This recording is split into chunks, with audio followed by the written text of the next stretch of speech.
성경의 위대한 지도자는 나라를 위해서 기도한 사람들인 줄 믿습니다. 그래서 여러분들이 나라를 위해서 기도하러 이 시간 오셨는데 성경의 위대한 지도자에게 하나님 주셨던 그 은혜가 임하는 시간 되기를 주님으로 축복합니다. 그래서 오늘 우리가 특별히 광화문 이러면 이제 여러분들 다 알 겁니다. 광화문 이러면 옛날에는 이 종북 좌파들, 이 운동권 세력들이 한참 데모하고 시위했던 데가 광화문이잖아요. 근데 광화문의 지금 분위기가 완전 바뀌어버렸어요. 나라를 위해서 기도하는 사람들의 그 기도 소리와 이런 나라를 위해서 걱정하는 분들이 발걸음을 통해서 광화문이 영적 흐름이 전부 다 바뀌어버렸어요. 그래서 우리는 이 구국운동을 특별히 우리가 광화문으로 우리가 구심점을 삼고 진행을 쭉 하고 있는데, 광화문 우리가 지난번에 우리가 크게 모여가 집회를 하고 이랬던 거를 우리는 광화문 시즌 1이다. 이렇게 정리를 할 수 있습니다. 그러면 이제 시즌 2가 된 거죠. 시즌 2. 시즌 2는 어떻게 해야 될 건가? 이런 말씀을 좀 나누기 원하는데요. 시즌 2는 한마디로 얘기하면 미스바 운동이 일어나야 될 줄 믿습니다. 오늘 본문에 보니까 블레셋이 쳐들어왔는데 미스바 운동, 미스바에 모여서 하나님께 번제물을 올려드리고 기도했는데 하나님이 친히 싸워서 승리하게 하셨어요. 저와 여러분들의 애국운동이 우리의 힘과 능력이 아니라 하나님께서 하시는 운동이 되어야 될 줄 믿습니다. 그러면 미스바 운동이 터져야 돼요. 미스바 운동. 그래야지 나라가 바뀌는 거예요. 하나님께서 친히 역사하시면 1초만 해도 나라가 바뀌게 될 줄 믿습니다. 그래서 우리는 하나님을 의지해야 되는 거죠. 그래서 미스바 운동, 사무엘 시대 때 일어났던 이 운동이 그대로 재현되어야 되겠다. 특별히 민족을 위해서 기도했던 사람들, 민족의 구원을 위해서 기도했던 사람들이 나오잖아요. 이런 사람들이 대부분 위대한 지도자들이 됐어요. 우리 특별히 오늘 우리 청년 세대들이 함께 예배에 참석하고 있는데 사우디를 살려야 된다. 얼마나 대단합니까? 저는 사우디를 직접 갔거든요. 수염도 기르고. 그래가지고 막 운전을 하는데요. 제가 그 남자들이 입는 걸 톱이라고 그러거든요. 톱. 그걸 입고 그리고 수염을 기르고 안경 쓰고 운전을 딱 하니까 이거는 촬영하면 안 되는데 메카 아무나 못 들어가거든요. 카바 신전이 있는 메카. 제가 메카를 들어갔잖아요. 메카를. 아무도 모르는 거야. 아무도. 왜? 멀리서 보니까 수염 기르고 이렇게 막 안경 쓰고 가니까. 그래서 거기에 영적 흐름들을 보고 기도하기로 돌아왔는데 우리가 갔을 때는요. 복음을 전해도 반응하는 사람들이 거의 없어요. 그 정도로 복음을 들어본 적이 없고 어둠의 권세가 딱 잡고 있다 보니까 영적인 기류 자체가 답답한 거죠. 그런데 울며 씨를 뿌리는 자는 기쁨으로 단을 얻게 될 줄 믿습니다. 그렇게 하고 나니까 이런 청년 세대들이 2년 만에 일어났잖아요. 할렐루야. 그래서 우리가 이 구국운동 하는 게요, 별거 아닌 것처럼 보여도 별게 아니라 별개인 줄 믿습니다. 하나님이 역사하시는 거예요. 그래서 구국예배 우리가 작년부터 해가지고 이제 기도회도 진행하고 예배의 흐름을 이어오잖아요. 그래서 다른 지역을 제가 물어봤더니 다른 지역은 이런 모임이 없대요. 아니, 다른 지역에 애국운동 한다는 분들이 많이 계셨거든요. 그래서 우리는 한 번 하면 일심전심 지속입니다. 일심전심 지속하시기 바랍니다. 그래서 뭐가가 나오는 거예요. 이렇게 했더니 그래도 귀중한 우리 구국예배에 이런 1세대 분들이 딱 참석하시고 이제 젊은 세대들이 일어나잖아요. 그런데 우리가 이 사우디를 위해서 세계복음을 위해서 기도해야 되는데 성경에 나오는 이런 세계복음화를 두고 이 정말 하나님 원하는 이 사역에 딱 쓰임받았던 사람들은요, 전부 다 애국자들이었어요. 애국자. 나라를 위해서 기도하는 시간 되길 바랍니다. 이게 두 개가 동시에 보죠. 동시에. 우리가 알다시피 모세, 우상숭배로 말미암아 이스라엘 백성들이 전멸을 당해야 되는 위기까지 들어갔잖아요. 아까 전에 우리가 봤던 이 사우디아라비아, 지금까지 역사적으로 고고학적으로 이 시내산이 어디 있었냐? 우리는 주로 이 홍해를 하나로만 생각하잖아요. 근데 홍해 라인이 두 개입니다. 두 개. 아카바만이 있고 수에즈만이 있거든요. 수에즈만은 이집트하고 붙어 있는 거고 아카바는 사우디 쪽에 있어요. 사우디 쪽에. 그런데 딱 조사를 해보니까 요즘 발견되는 거죠.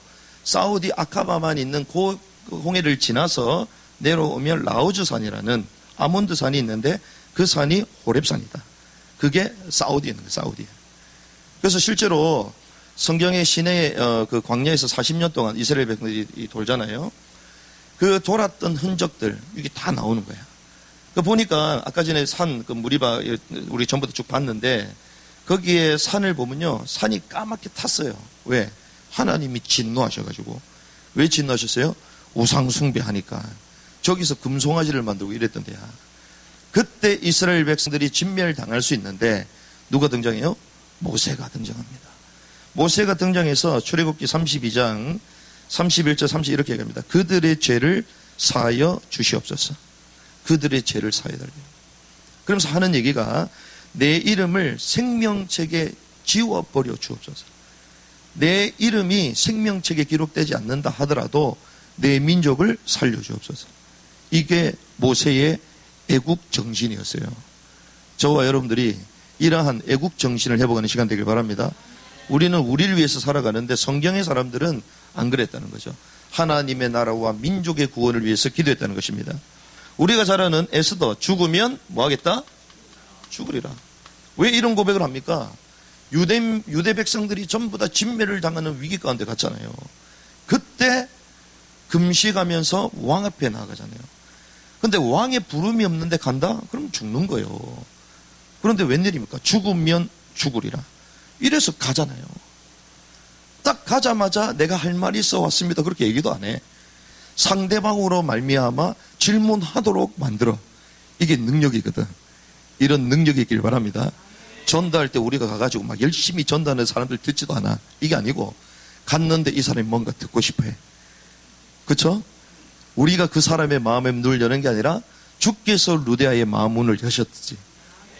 우리가 열심히 막 애국운동 한다고 하자 이게 아니라 남들이 봤을 때 야 저분은 진짜 애국운동 하시는 분이구나. 정말 멋있는 분이구나. 그런데 봤더니 나라 위해서 기도하는 분이야. 나도 저분을 닮아가야 되겠구나. 이렇게 되는 은혜길 바랍니다. 에스더가요 그렇게 해서 왕 앞에 딱 나가잖아요. 그런 가운데에 죽으면 죽으리라. 그래서 왕을 연회에 초대해서 결국에는 유대 민족을 살리게 되는 이런 일을 하게 되는 거죠. 우리가 잘 아는 다니엘도 마찬가지입니다. 바벨론 포로로 끌려갔잖아요. 우리가 역사를 제대로 봐야 되는데 이 바벨론 포로로 끌려가서 거기서 뭐 합니까? 총리를 하잖아요. 그럼 우리식으로 말하면 뭐예요? 친일파야, 친일파. 그렇잖아요. 그러니까 우리가 역사를 제대로 봐야 되는 거예요. 우리 입장에서 보는 게 아니고 하나님의 역사 가운데 봐야 되는 거예요. 물론 우리가 지금 이 역사의 지금 쟁점 가운데 있다 보니까 여러 견해들이 충돌하고 있는 상황인데 우리가 일제의 식민지로 있었습니다. 그런데 우리나라만 있었을까요? 그렇지 않죠. 대만도 그랬죠, 대만. 근데 대만 사람들은요, 일본 사람들을 많이 미워하지 않아요. 근데 우리는 일본 사람을 미워하잖아요. 왜 그럴까요, 과연? 우리 민족성 가운데에 제가 어제도 여담으로 그 얘기했는데 이 상처라는 건 상처를 주는 거예요, 받는 거예요? 우리는 상처 준다고 생각하잖아요. 그런데 사실은 상처는요, 주는 게 아니고 내가 취하는 겁니다. 우린 대부분 상처 받았다고 얘기하잖아요. 상처 안 받으면 되지. 할렐루야. 받을 필요가 없어요. 왜 그걸 굳이 받아? 그렇죠? 아이, 감사합니다. 아멘. 이러면서 할렐루야 상처 주세요. 이런 사람이 어디 있어요? 안 받으면 되는 거야. 근데 우린 대부분 상처를 받았대. 참말로 신기하다. 하나님이 함께 해서 상처받을 공간이 어디 있어?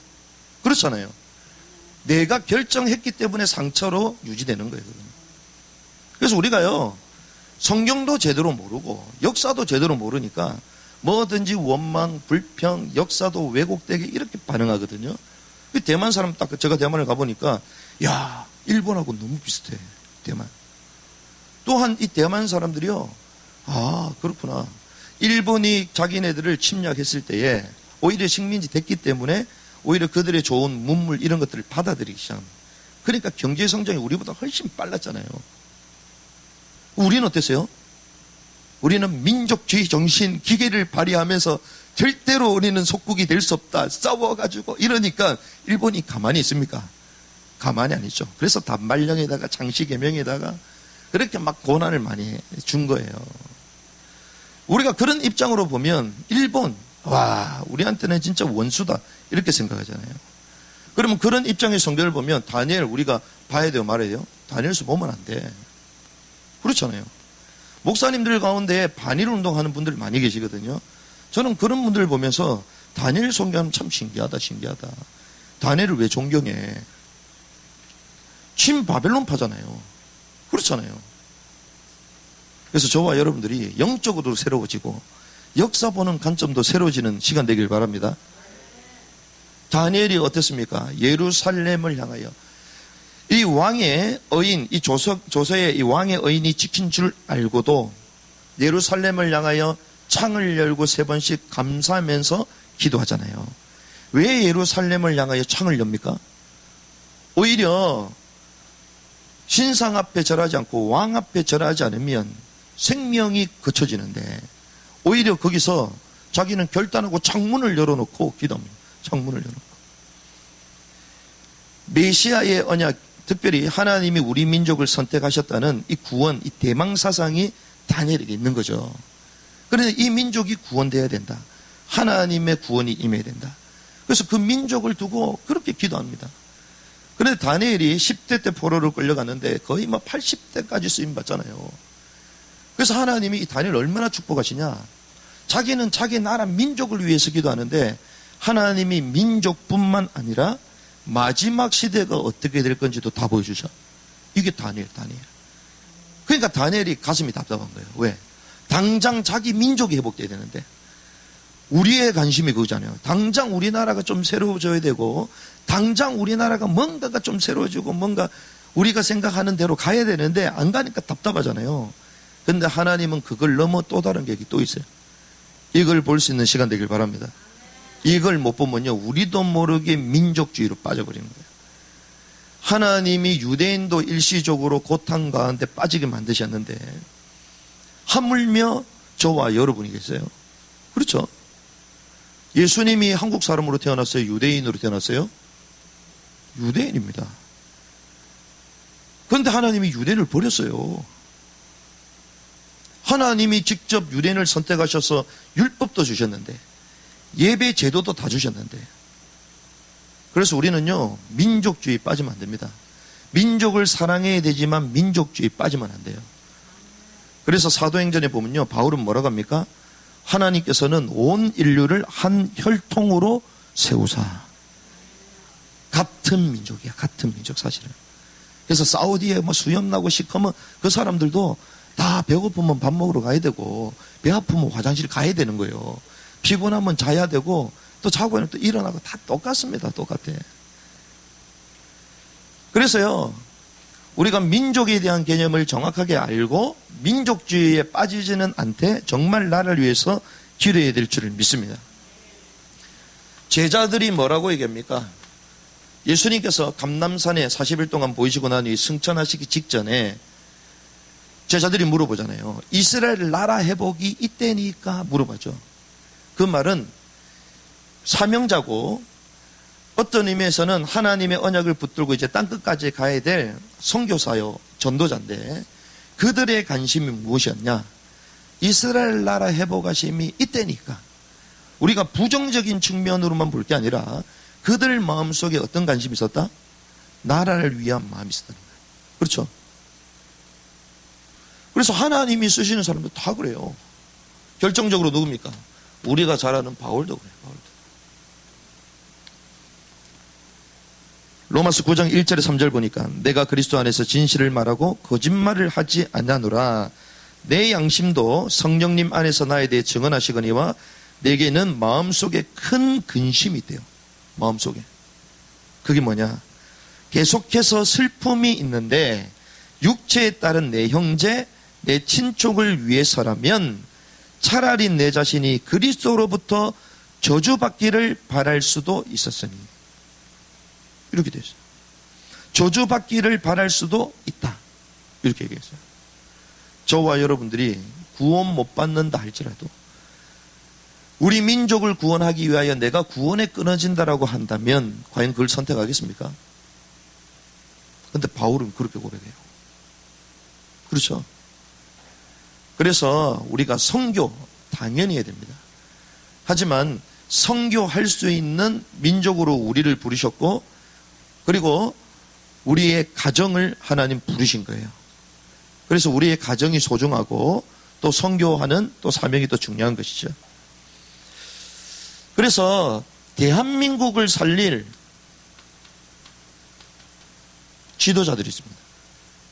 이 대한민국을 살린 지도자들이요, 전부 다 기독교인들이야. 다 보면 신기합니다. 독립운동 33인 가운데 16명이 기독교인이잖아요.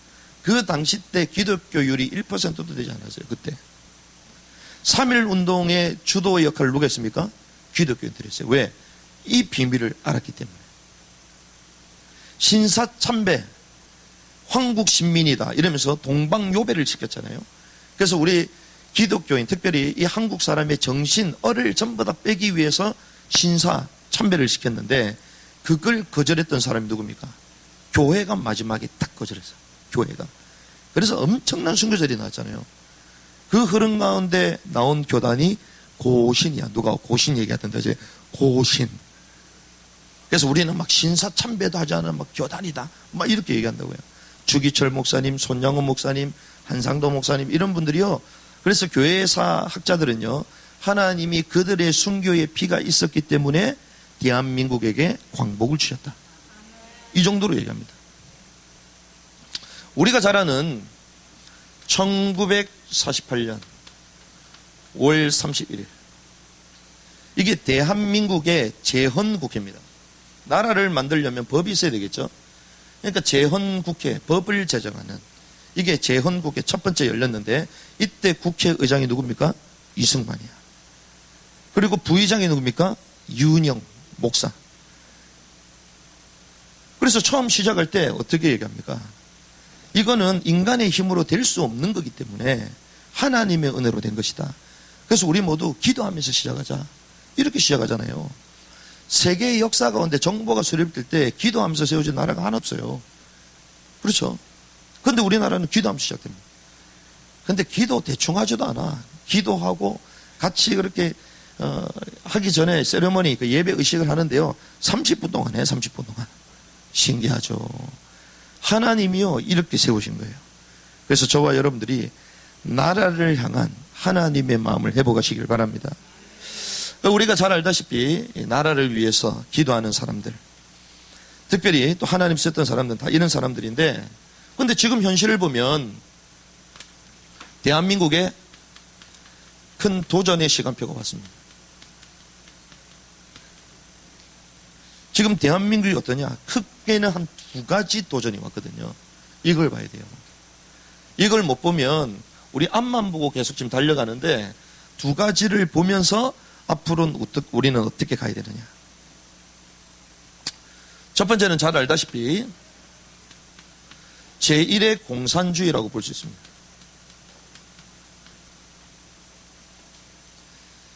이걸 우리는 좀 유식한 말로 막시즘 이렇게 얘기하잖아요. 막시즘.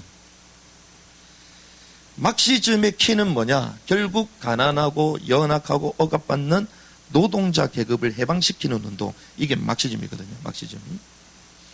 그러니까 하위층, 하위 있는 사람들을 선동해가지고 뭔가 자기가 원하는 이 운동을 일으키는 거예요. 이게.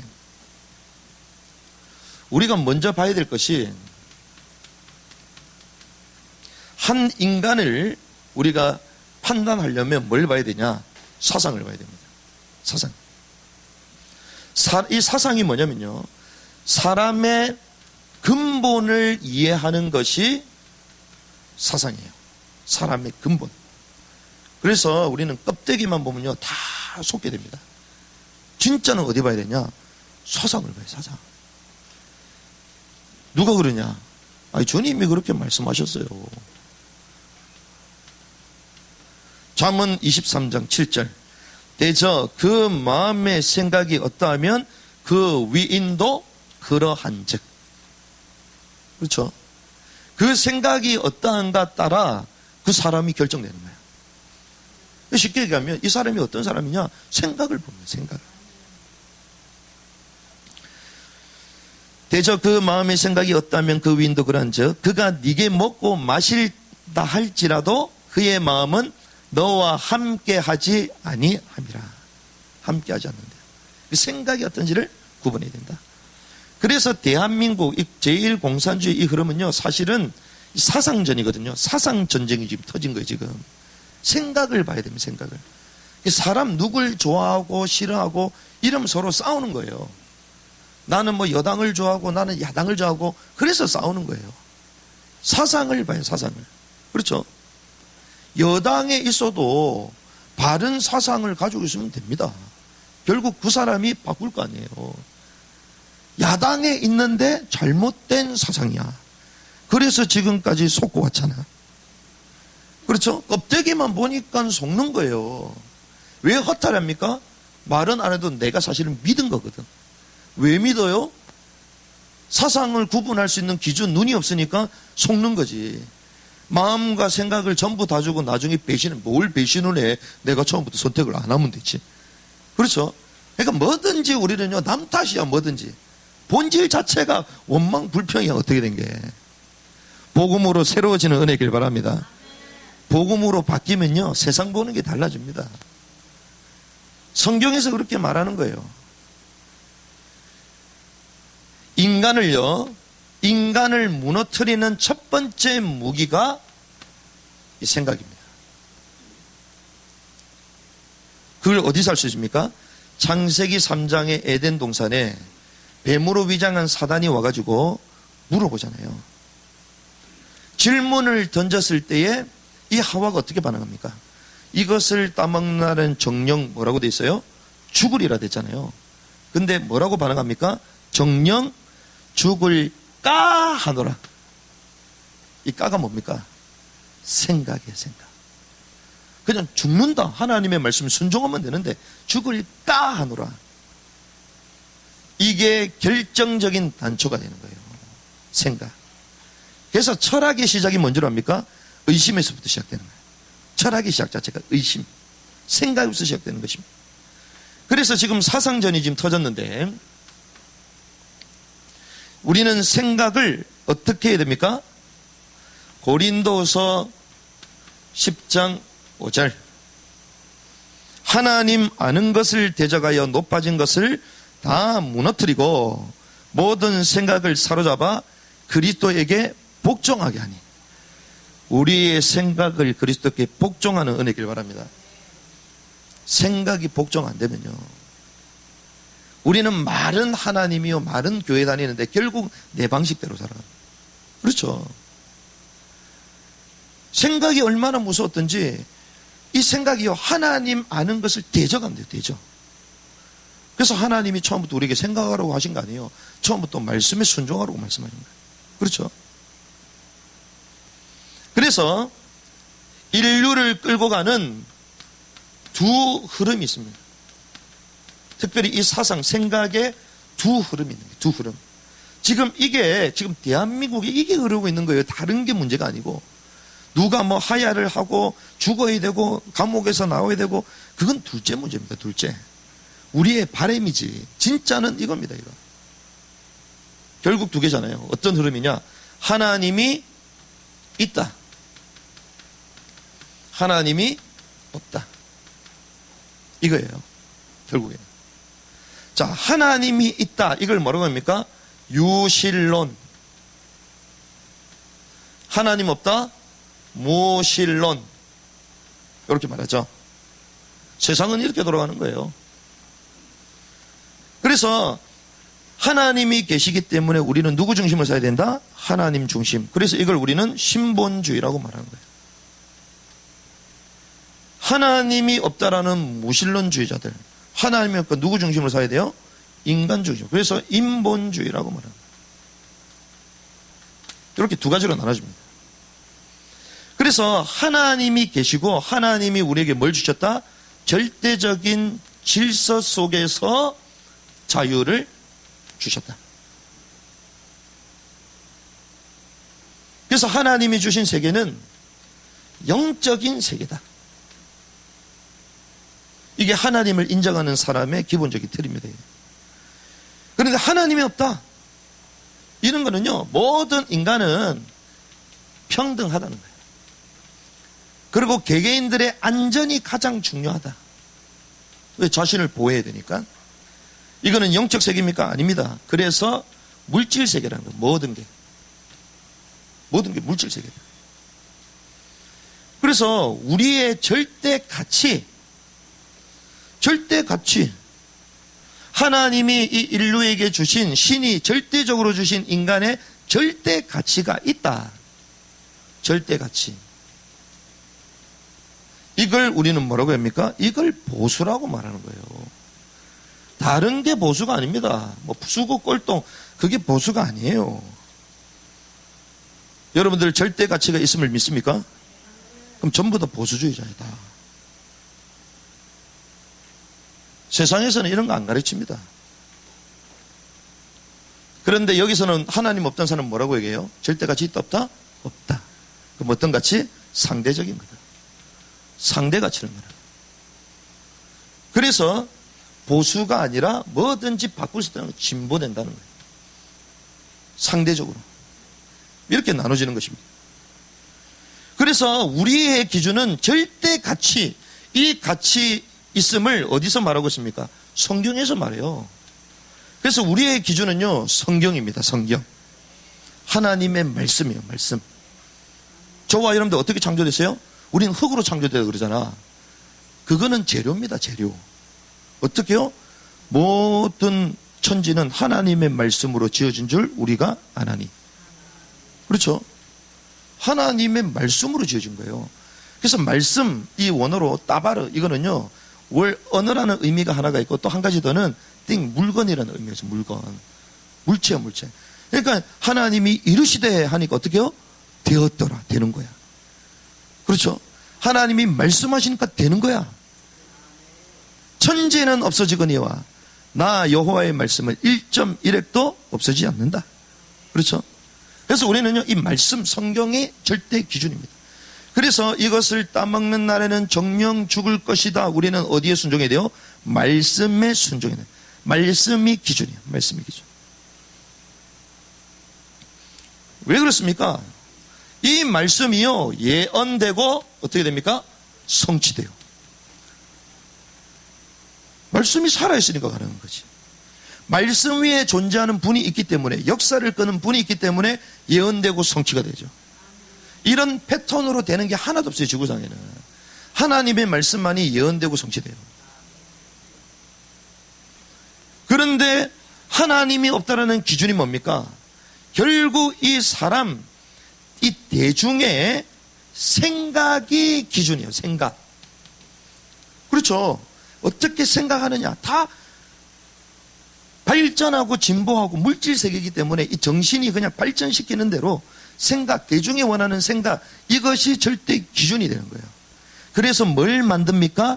가설을 만드는 거야. 예언이 아닙니다. 계속 이론을 만드는 거예요. 가설. 그리고 이 가설을 만들어서 가설이 말씀을 증명해야 되잖아요. 근데 맞아져요? 안 맞아져. 그래서 뭐합니까? 조작하는 거예요. 그렇죠. 하나님의 말씀은 가설도 아니요. 진리야. 그대로 성취되는 줄 믿습니다. 그러니까 조작할 필요가 전혀 없죠. 근데 하나님 없다는 사람은요, 생각이 진리이기 때문에 생각의 이론을 만들어가고 짜맞추기를 하는 게 조작을 해야 돼. 그렇죠? 여러분들 조작하지 않는 인생 되기를 바랍니다. 조작할 필요가 없어요. 이렇게 두 흐름이 진행되고 있습니다. 그래서 이걸 믿는 대표적인 기관, 하나님이 원하시는 기관이 뭐냐? 그게 교회요, 교회. 그래서 주님이 부름받은 자들의 모임, 에클레시아, 교회를 따로 부르시는 거예요. 왜? 창세기 3장 범죄함으로는 전부 다 세속화됐기 때문에, 사단이 지배하는 세상에 살고 있기 때문에. 그래서 하나님이 빼시는 거예요, 교회를. 그래서 세상을 대표하는 정부가 있잖아요. 우리는 교회입니다. 누가 대표요? 하나님이 대표야, 우리는. 그렇죠. 이렇게 가는 거예요.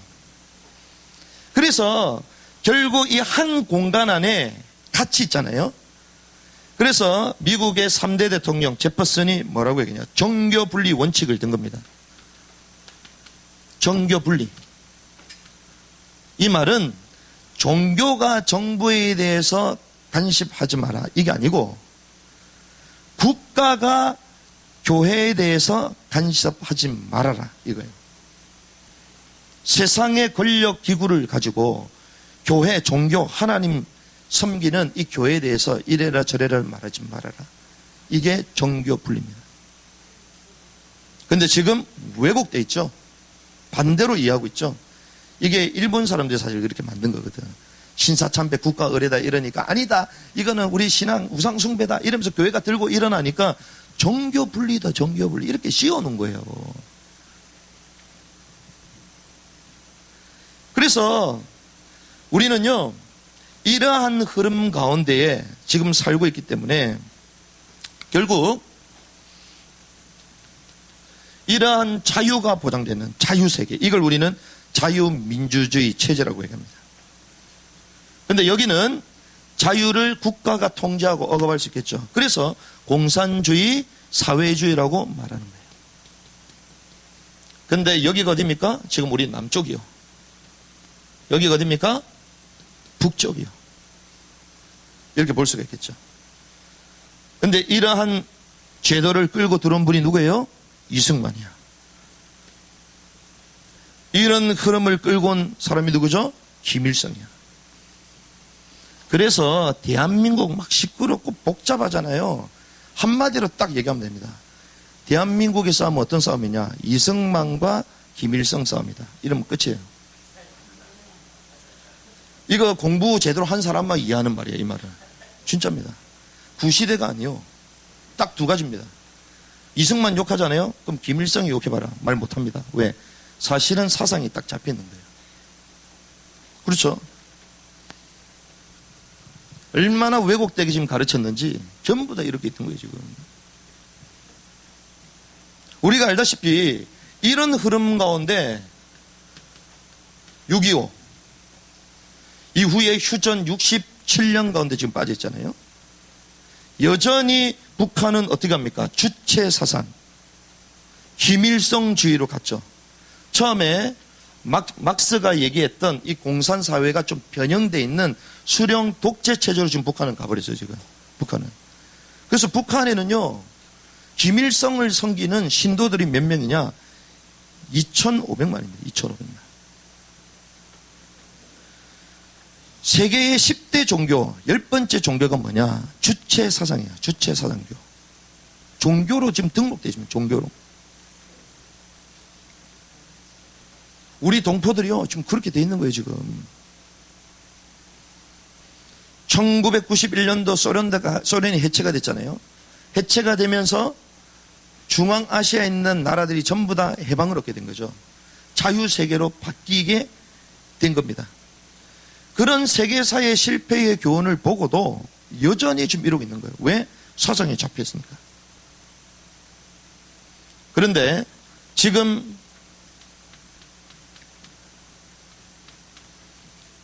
이러한 체제를 옹호하는 반국가 세력들이 지금 대한민국을 깊숙이 장악하고 있는 거예요. 그래서 지금 우리가 겉으로 볼 때 막 갈등이 있는 것처럼 보이는 거예요. 저와 여러분들이 제대로 진단하는 은혜길 바랍니다. 이게 먼저 딱 보여줘야 돼요. 단순하게 빨갱이다 이게 아니고, 아, 이런 사상의 흐름 가운데 지금 이게 강력하게 지금 작동되고 있구나, 지금. 이게 첫 번째예요. 두 번째는요, 제2의 공산주의죠. 이걸 모르면요, 나라를 회복해도 상관이 없어요. 왜? 이쪽에 또 들어올 거거든. 제2의 공산주의는 뭐냐? 이게 막시즘이라고 말한다면, 두 번째는요, 네오막시즘이야. 네오막시즘. 네오막시즘의 키는 젠더거든요. 젠더. 성입니다. 이게 막시즘이고요. 이게 네오막시즘이야. 왜? 세계사의 역사 가운데 이게 성공했어요? 성공 못했어. 성공 못하니까 다른 방식으로 나온 게 네오막시즘이에요. 한마디로 얘기하면요, 뭐가 제일 소중하다? 인권이 제일 소중하다. 인본주의, 공산주의 핵심이 인본주의라고 그랬죠? 네오막시즘 똑같습니다. 같은 겁니다. 같은 거. 그런데 형태가 다르게 나온 거예요. 가장 중요한 게 뭐냐? 인권입니다. 인권. 그래서 인간이 과학의 발전으로 말미암아 인간의 지식과 기술이 최고의 선이 된 것입니다. 최고 가치가 된 것이죠. 그런데 여러분들이 잘 봐야 될 것은 범죄한 인간. 로마서 3장 23절에 보니까 모든 사람이 죄를 범하였으며 하나님의 영광에 이르지 못하더니. 자, 인권이라고 말하는데 인권이 선한 겁니까? 잘 생각해 보세요. 범죄한 인간의 인권. 성경에는 사람의 근본을 뭐라고 얘기합니까? 예레미야서 17장 9절입니다. 만물보다 거짓되고 심히 부패한 것은 마음이라. 그렇죠? 인간의 마음은요, 심히 부패돼요. 뭐보다? 만물보다 심히 부패했어. 물론 생명 없지만 이 벽은 있잖아요. 죄를 안 져요. 그렇잖아요. 근데 인간은 생각하는 게 죄야. 그렇죠? 그런데 인권을 타령하고 있습니다, 지금. 무슨 말입니까? 기준을 잃어버린 인권. 기준을 잃어버린 자의 인권. 그러니 그들이 말하는 자유는요, 결국 방종과 타락으로 가는 거예요. 결국은. 그래서 그들이 말하는 인권 기준은 뭐냐? 자기 입맛에 맞는 거예요. 자기 결정이에요. 자기 결정.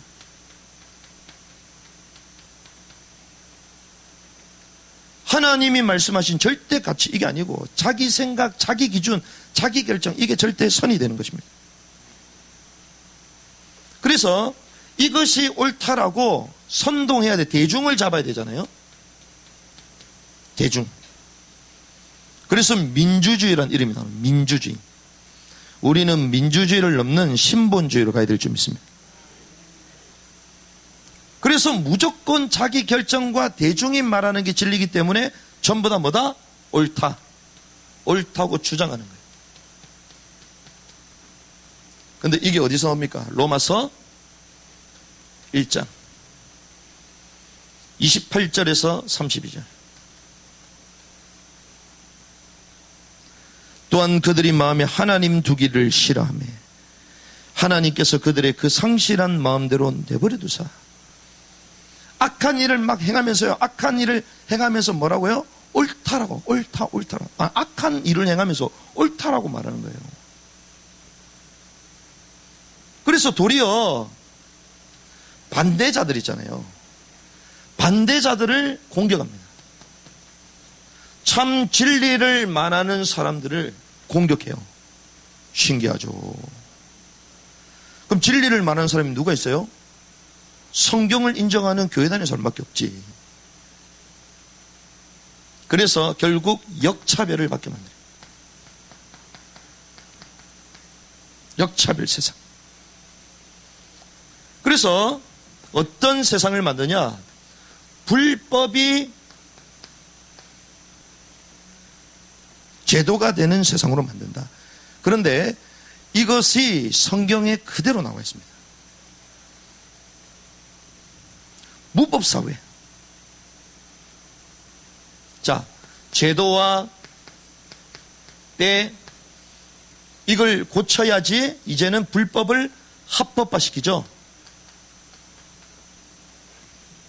이게 어디 나오냐? 다니엘서 7장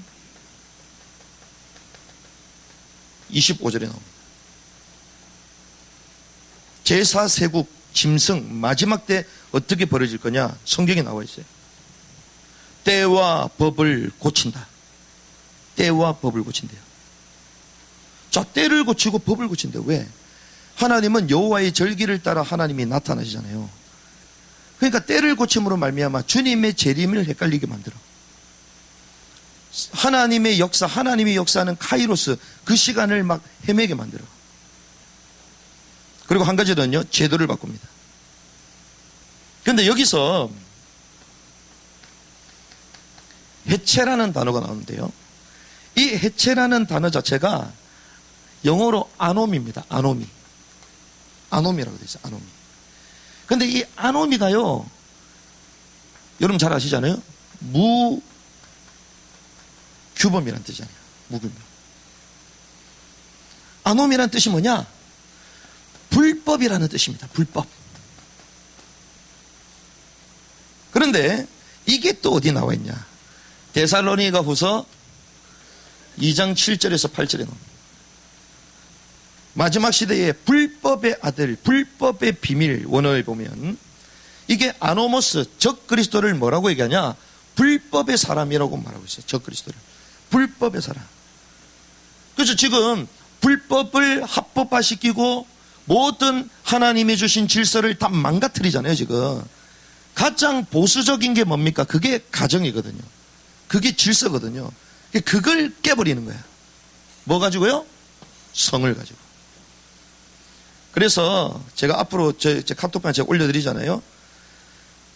전 세계 메인스트림 이 사람들이요, 소아성애자들입니다. 소아성애자. 이번에 피자 게이트 드러났잖아요. 옛날부터 있었던 거예요. 피자 게이트. 표식부터 해가지고요. 전부 다 소아성애 아이들 전부 다 왕궁에 불러가지고 죄송합니다. 아이들 가지고 섹스 노름하고 아이들을 데리고. 이게 누가 그런다고요? 이상한 사람들이 하는 게 아니에요. 최고의 엘리트들이 그런다니까. 힐러리 이런 사람은요, 여사제라고 그러잖아요. 여사제. 그런 사람들이 그런 사람을 끌고 가는 거예요. 이후부터 해가지고요, 전 세계 중요한 기관들 전부 다 동성애자들입니다. 애플 창업자가 죽고 나니 쿡이 맡았잖아요. 쿡이 동성애자야, 애플이. 그러니 본인들 하는 게 뭐다? 옳다라는 거야, 옳다라는 거야. 자기네들이 만드는 세상, 얼마나 우리가 지혜가 대단한데, 하나님 필요 없다는 거야, 하나님 필요 없다. 이게 뭡니까? 전 세계를 뒤덮고 있는 제1공산주의. 이걸 딱 거절했던 사람이 누구예요? 박근혜입니다. 그래가지고 죽도록 터지고 있던 거지. 다 이유가 있는 거예요. 단순히 뭐 최순실 그거는 다 껍데기입니다. 껍데기. 그게 중요한 게 아니에요. 우리가 이거 모르면요, 아이 공산주의 빨갱이 몰았다 몰아내면 뭐해? 더 큰 세력이 뒤에 버티고 있는데. 어마어마한 세력이에요. 이 세력은 공산주의 자들이 주로 이런 일을 하거든요. 왜? 공산이라는 자체가 통합세계를 말하는 거예요. 결국 적그리스도를 말하는 겁니다. 그 흐름 가운데 1공산주의, 2공산주의가 우리나라와 전 세계 글로벌 현상 가운데 지금 나타나고 있는 거죠. 그래서 결국 뭘 잡습니까? 문화를 잡습니다. 문화를 통해서 뭐 해줘? 세뇌합니다. 그래서 가장 혁명의 빠른 길이 언론을 잡는 거예요. 세뇌를 시켜야 됩니다. 이렇게 세상이 흘러가고 있는 거죠. 그래서 거대한 권력기구 틀 속에 딱 들어오도록, 그래서 우리는요, 정말 시대를 제대로 보고 제대로 기도해야 될 줄 믿습니다. 단순히 억하심장 가지고 하면 안 돼요. 이제는 큰일 납니다. 지금 말씀을 정리하겠습니다. 이건 아마 여러분들이 다 아는 겁니다. 한번 정리 차원에서 제가 알려드린 거기 때문에, 아, 이렇게 지금 가고 있구나. 그러면 우리는 이때 어떻게 되느냐? 지금 대한민국 가운데요, 지금 정부가 지금 어떻게, 어떤 흐름 가운데 어떠한 방법을 가지고 어디를 향하여 가는지 사람들이 깨어나고 있어요, 지금.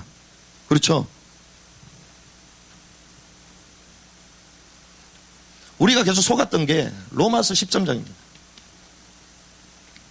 정부, 위에 있는 사람은 권세자들에게 순종해야 된다, 복종해야 된다. 그렇게 우리는 이 말씀을 듣고 정부에 대해서 말하면 안 된다. 이렇게 지금까지 배워왔거든요. 정교 분리 원칙 때문에 말하면 안 된다. 이렇게 지금 해왔단 말이에요. 그런데 성경을 자세히 읽어보면요, 하나님이 권세자들을 세운 이유가 있습니다. 왜 세웠냐? 하나님의 선한 사역자로 세웠어요. 그렇죠? 하나님이 직접 나타나가지고 내가 대통령이다 이럴 수 없잖아요. 하나님이요, 사람을, 권력자를 세운 이유는 선한 일을 이루어 가도록, 악인도 하나님 적당한 날에 쓰시거든요. 그래서 하나님이요, 삼성도 쓰는 거야. 그렇죠? 우리가 삼성 기업 가면 우리 전부 다 가가지고 지금 볼트 드라이버로 지금 그거 맞추고 있어야 되는데, 그럼 되겠어요? 우리는 세계복음으로 달려야지. 아멘. 그래서 하나님이 그런 허드렛 일을 그냥 일반 사람 시키는 거야. 돈 많이 줄 테니까 니네들이 해라. 하나님 시키는 거야. 그러니까 우리는 진짜 중요한 일을 하는 거죠. 그런데 그 사람을 세운 이유가 뭡니까? 하나님의 선한 청지기가 되라. 하나님의 선한 사역. 그런데 선한 사역을 안 하고 하나님의 법, 성경의 법에 계속 저항한다. 그래서 하나님 누굴 부르셨어요? 선지자들을 부른 거예요. 그래서 바른 소리를 하는 겁니다. 바른 길 돌아가라는 거예요. 자, 이런 가운데에 정부가 바른 대로 가지 않으니까 누가 일어났어요? 누가 뭐라 해도 저는 하나님이 세웠다. 정강훈 목사. 정강훈 목사님을 세웠어요. 왜 그러냐? 그 전에 지금까지 해오신 분들이 많이 계십니다. 그분도 소중해요. 다 똑같습니다. 하지만 한 가지가 있어요. 하나님이요, 상징으로 이분을 세운 거거든요. 이 눈으로 봐야 됩니다. 다른 걸 보는 게 아니라 능력이 있다 그렇게 보는 게 아니고, 하나님이 이 구국운동에 강화문 시즌1 특별히 전 목사님을 세우셔서 이런 부분들을 적나라하게 깨우는 사사처럼 상징으로 세우신 거예요. 그러면 이게 이해가 안 되면 그럼 광화문 왜 나갔어요? 전부 다? 왜 그 수많은 우리나라의 5,000년의 역사 가운데 가장 많은 인원들이 동원됐잖아요.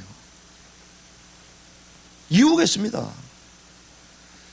이분이 위대한 게 때문 아니에요. 쌓이고 쌓였는데 하나님이 드러내시고 깨우는 사람으로 전 목사님을 세우신 거예요. 그래서 강화문이 터진 거예요. 그게 구국운동의 1시즌입니다. 그러면 지금은 어떤 시대냐? 4.15 부정선거, 지금까지 오랫동안 있었던 겁니다. 그런데 이게 일어남으로 지금 청년 젊은 세대들이 일어나잖아요.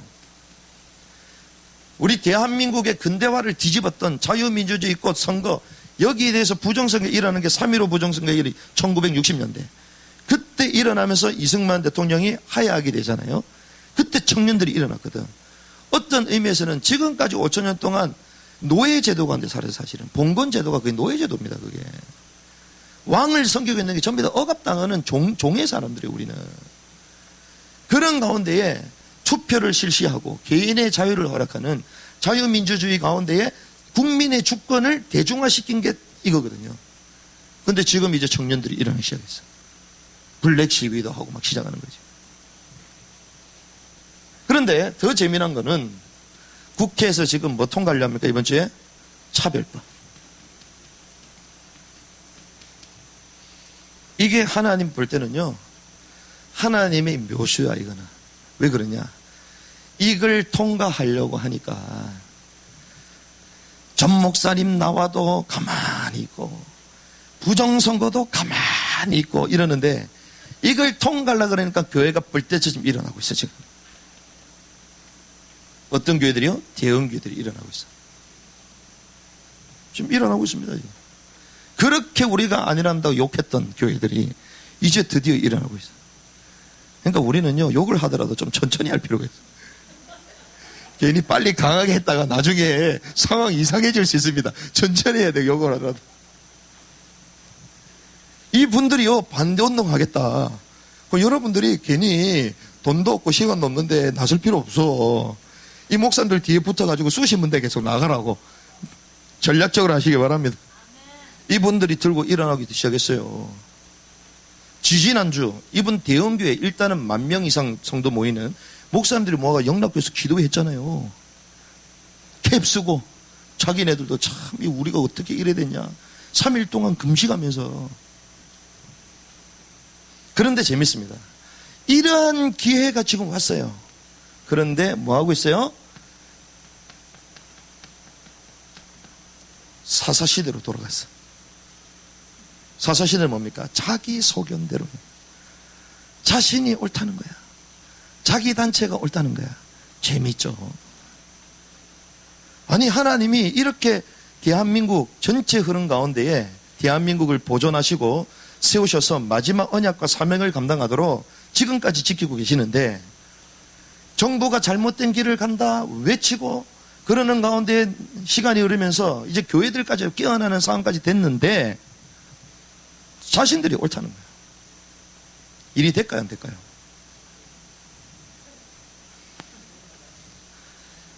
여전히 분열입니다. 여전히 분열. 근데 재밌습니다. 기적은 언제 일어나냐? 하나 될 때 일어납니다. 기적의 시간표. 출애굽이 언제 일어납니까? 하나 돼서 피를 바를 때에 전부 다 나와. 전부 다 피 바르고 다 나와. 미스바, 오늘 말씀 나눴잖아요. 전쟁이 터졌습니다. 쳐들어옵니다. 그럼 뭐 해야 돼요? 애국운동 해야지. 싸워야지 나가서. 근데 나가는 사람이 없었다 이 말이 아니고 더 중요한 하나님 앞에 먼저 딱 섰다는 거예요. 전부 다 미스바를 모이라. 하나 되게 만들잖아요.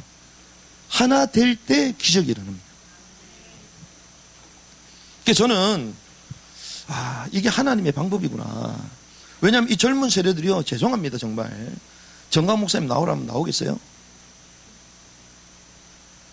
안 나옵니다. 근데 이들을 깨운 사람이 있거든요. 그게 재벌 본부장이야. 본부장님이 강의를 계속 하면서 젊은 세대를 다 깨고 있어 지금. 신기하죠. 광화문에 가지도 않아 이분은. 그냥 전 목사님 그 상주에서 집회하고 이럴 때 우리 장소 허락할 테니까 쓰십시오 이거밖에 안 해. 근데 그렇게 하면요, 우리나라의 선교 가장 큰 단체가 인도급인데 엄청 공격을 당해요, 좌파들한테. 그럼에도 불구하고 정확한 메시지를 던져야 되니까 하나씩 이론적으로 쭉 설명을 하는데 젊은 세대들이 끼어나. 그래서 이 자리까지 왔어. 그래서 욕을 하더라도 천천히 하시기 바랍니다. 안 나온다고 욕하고 너무 그러면 안 돼. 그러니까 무슨 말입니까? 하나님이요, 결국 시대를 끌고 가시면서 계속 깨우시면서 어떻게 한다고요? 하나 되게 만드시는 지금. 어떤 의미에서는 여러분들이 이 시간에 여기 올 필요가 전혀 없잖아요. 아니 뭐라고 이 지하 2층까지 옵니까? 전 세계에서 가장 조그만 교회, 가장 깊은 곳에 있는 교회 올 이유가 전혀 없죠. 근데 하나님이 우리를 계속 하나 되게 하시잖아요. 다 이유가 있거든요. 마가다락방이 어땠습니까? 120명 생명 건 사람들이 하나가 딱 되니까 기적이 일어나는 거예요. 사람의 수가 중요한 게 아닙니다. 그래서 하나 되려면 어떻게 되냐? 쉬워요. 요한복음 13장. 세종로입니다. 세종로. 제자들의 발을 씻겨주잖아요. 그게 예수님입니다. 하나님이신 그분이 제자들의 발을 씻겨주는 거예요. 그래서 주님이 제자들에게 뭐라고 말해요? 하나 되라. 우리가 하나인 것처럼 너희도 하나가 되라. 성부, 성자, 성령 하나. 하나 되는 은혜가 있을 줄 믿습니다. 어떻게 하나 돼야 됩니까? 영적으로 하나 돼야 돼요. 그럼 영적으로 하나 된다는 뭐냐? 단 한 가지입니다. 회개입니다. 회개. 저는 대한민국 지금 교계를 보면서요, 하나 될 수 있는 방법 딱 한 가지다. 회개입니다. 회개. 누가 뛰어난 메시지 안 됩니다. 나한테 모여라. 더 안 돼. 통해야 돼. 그때 백성들은 가는 거예요. 자기 잘못을 인정하고 겸손히 섬기고 이러면 오게 돼 있는 거예요. 어떤 하나됨이 돼야 됩니까? 역사를 배워야 되는 거예요. 배움으로 하나가 돼야 됩니다. 이 말은 어떤 하나를 얘기하냐? 정신의 하나를 말하거든요. 정신이 하나 돼야 돼요. 우리가 역사를 계속 배우니까 이제 정신이 하나가 되잖아요. 그래서 이번에 우리 백선엽 우리 장군님 돌아가셨는데 광화문에 지금 줄 빡 서가지고요, 촘촘하게 서서 지금 조문 행렬이 끊이지 않는다 그러잖아요. 왜 그렇습니까? 깨워지는 거예요. 이제는 역사 정신 하나가 되는 거예요. 시간 나시는 분들 계속 가시기 바랍니다. 그 캠페인에 8.15까지 하자 이러던데 일주일에 2번, 3번씩 하는 운동을 해야 되죠. 그리고 뭐합니까? 같은 정책을 같이 실천함으로, 실천의 하나됨이 있어야 돼요. 그럼 정책이 같아야 되거든요. 이 세 가지가 같아야지 실제로 같이 움직일 수 있는 거예요. 이게 이승만이 이걸 만들었어요. 교육을 통하여 깨우고, 그리고 전쟁 가운데서도 교회에 가가지고 회개하면서 기도하면서 국가 지도자들 모으고, 그러면서 뭉치면 산다라고 말하면서 같이 밀고 나가고 하나가 된 거예요. 이러한 축복이 대한민국에 오고 있는 줄 믿습니다. 저는 오고 있다고 봐요, 지금. 그렇기 때문에 마지막입니다. 기다려야 되는 거예요. 막연하게 기다리는 게 아니라 이걸 준비하면서 기다려야 되는 거예요. 지금 때가 오고 있습니다, 지금. 물이 100도까지 끓여야 되는 거예요, 지금. 안 끓었으니까 지금 끓여야 되거든요. 끓기 일보 직전이야, 지금. 근데 하나님은 이걸 기다리시는 거예요. 어디까지요? 이러한 전체적인 걸 보면서 언약과 사명을 회복하는 민족이 되도록. 결국 지금 우리의 사명은 무엇입니까? 남과 북의 복음으로 통일돼야 되거든요. 통일 안 될 바에는 지금 일어날 필요도 없어. 그렇잖아요. 극심한 이기심 가운데 지금 한국이 빠져 있잖아요. 청년들이 갈 데가 없잖아요, 지금. 하나님이 북한을 해방하고 열기를 원하시는 거예요. 소련이 해체됨으로 독립국가 연합들이 이제 생기기 시작하면 다 흩어지기 시작하잖아요. 자유세계로 퍼져나기 시작하잖아요. 하나님이 이 마지막 시대에 어떤 일을 벌이시느냐. 대한민국에 길을 열기 원하십니다. 세계복음화의 대도로를 열기 원하시는 거예요. 그러면 매주 선교 시대가 열립니다. 그러면 우리나라가 100만이 모여가지고 여의도에 집회했을 때 10만 선교사 보내다 서운했잖아요. 10만 선교사 비행기 타고 못 갑니다. 어떻게 갈 수 있냐? 차 타고만 갈 수 있어. 길로만 갈 수 있어요. 계산을 때려보라니까, 통계학적으로. 그래서 진짜 선교하는 사람은요, 북한을 볼 수밖에 없어요. 나라 위해서 전혀 기도 안 하고 세계 살리면 된다? 가짜입니다. 하나님이 우리 민족을 왜 살렸냐? 왜 지금도 보존하게 하셨냐? 북한을 넘어가기 원하시는 거예요. 북한의 동포들과 하나가 되어 그 마지막 억압당하고 있는 예루살렘 땅끝까지 순교의 피, 혈연이 마려졌는데 70년 동안 고통받는 북한 사람들이 가면 모든 민족의 상처가 다 해결돼. 북한 사람들보다 역사적으로 수치를 당한 사람 아무도 없어요, 지금. 그래서 하나님이요, 비밀 병기로 남은 자로 지금 준비하고 계신다니까요. 이걸 볼 수 있는 지도자가 나와야 될 줄 믿습니다. 이걸 보고 같이 준비해야 될 지도자들이 나와야 돼요. 그러면 매주 선교시대. 그럼 청년들, 안 그래, 지금 코로나 때문에 그러잖아요. 교회들마다 문을 안 열어주잖아. 여기 올 필요 없어. 그냥 차 하나 렌트해가지고 북한으로 바로 올라가면 돼. 저기 북방으로 올라가면 돼요. 가가지고 복음 전하면서 마음껏 찬양하고. 이런 시대가 열리게 될 줄 믿습니다. 그래서 강화문 시즌2는요, 미습운동, 하나 되는 운동이다. 그 하나가 될 때 하나님이 역사하실 겁니다. 그래서 그때까지 저희는 어떻게 하자고요? 계속 섬기자는 거예요. 단체들을 섬기고, 그리고 애국운동 할 수 있도록 또 젊은 세대를 일으키고, 또 어떻게 하면 도움이 될까? 우리 주장하는 게 아니라 계속 돕는 역할, 이것들을 계속 하는 거죠. 이러한 은혜가 대한민국 땅에 임하기를 주님을 축원합니다. 그래서 이 구국 기도 클럽은요, 그러니까 나라를 위해서 기도하되 하나 되게 만들어야 되겠다. 하나 되는 일을 헌신해야 되겠다. 거기서 우리가 미션들을 발견하는 거죠. 이 축복을 누리게 될 줄 믿습니다. 우리 합심으로 한 번만 기도하고 우리 마무리하면 좋겠습니다.